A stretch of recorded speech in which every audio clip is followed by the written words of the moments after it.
Welcome to Silent Screams, where the dark and the eerie come to life. Tonight, we delve into a story that will send chills down your spine, a tale pulled straight from the depths of the internet's most unsettling corners. As the clock ticks closer to midnight, prepare yourself for the kind of fear that lingers long after the lights go out. It started innocently enough, as these things often do. A Reddit user, who we'll call Evan, posted his story under the username Shadows Endless. He described himself as a skeptic, someone who never believed in ghosts or the supernatural. But as he explained, this experience wasn't something he could rationalize or dismiss. Evan was about to face a series of events that defied explanation.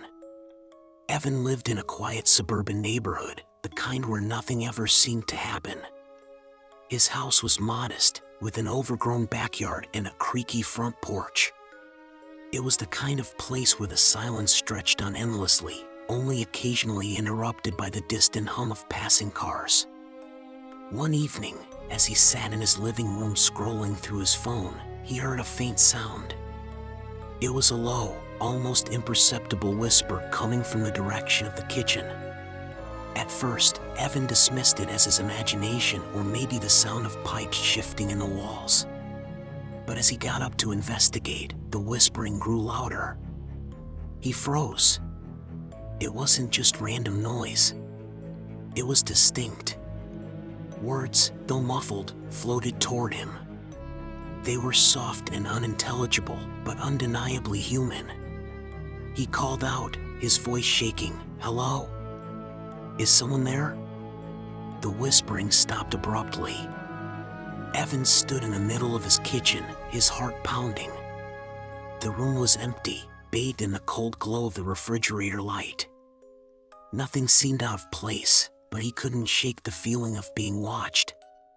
He double-checked the locks on the windows and doors before returning to the living room. The silence felt heavier now, oppressive, as though the house itself were holding its breath. That night, sleep eluded him. He lay in bed, staring at the ceiling, his mind replaying the strange sound over and over. Just as he was beginning to drift off, he heard a thud.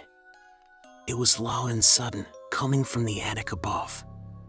Evan sat up, every muscle in his body tense. He told himself it was just an animal, maybe a raccoon or a bird that had found its way in. Grabbing a flashlight, he decided to check it out. The attic door creaked as he pulled it down, the ladder unfolding with a metallic groan. The air grew colder as he climbed up, his flashlight cutting through the darkness. The attic was cluttered with old furniture, cardboard boxes, and dusty relics of the past. He scanned the room, his breath visible in the icy air.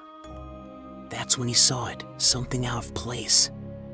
In the far corner, partially obscured by a stack of boxes, was a mirror. It was tall and ornate, with an intricately carved wooden frame. Evan didn't remember ever seeing it before. As he approached, the beam of his flashlight reflected off the glass, creating a blinding glare. But when he shifted the light, he froze. There was something in the mirror, a figure standing behind him. His heart stopped as he whipped around, but the attic was empty. Turning back to the mirror, the figure was gone. Evan backed away, his hands shaking. He nearly tripped over the ladder in his rush to get out of the attic. Slamming the door shut, he leaned against it, trying to catch his breath. It was just a trick of the light, he told himself, an illusion created by the angle of the flashlight. But deep down, he didn't believe it. The next few days were uneventful, but the tension in the house was palpable. Evan started noticing small things, doors that were left open when he was sure he had closed them, objects that seemed to move on their own, and that strange, icy coldness that lingered in certain rooms. He tried to ignore it, to chalk it up to his imagination. But then, the whispers returned. This time, they were louder, clearer. Evan could make out fragmented words, though they didn't make sense. Leave, trapped, can't. The disjointed phrases seemed to come from all around him, echoing off the walls. He felt a sudden pressure, like the air was being sucked out of the room. Panic set in as he stumbled toward the front door, desperate to escape. Outside, the world felt normal again. The cool night air filled his lungs, and the oppressive weight lifted. He stood on the porch, staring at his house. The windows were dark, but something didn't feel right.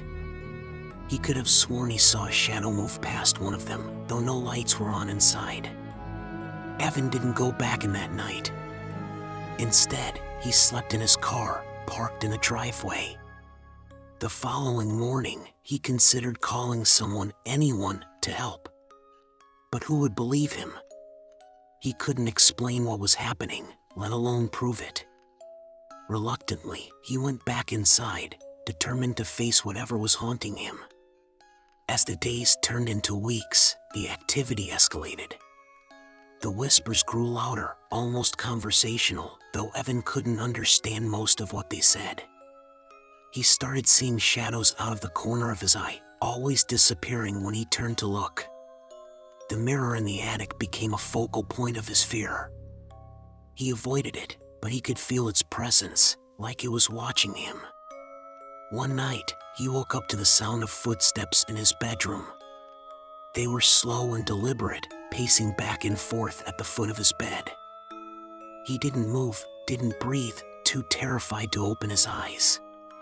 But he could feel it, something standing there, staring at him. The room grew colder, and the footsteps stopped.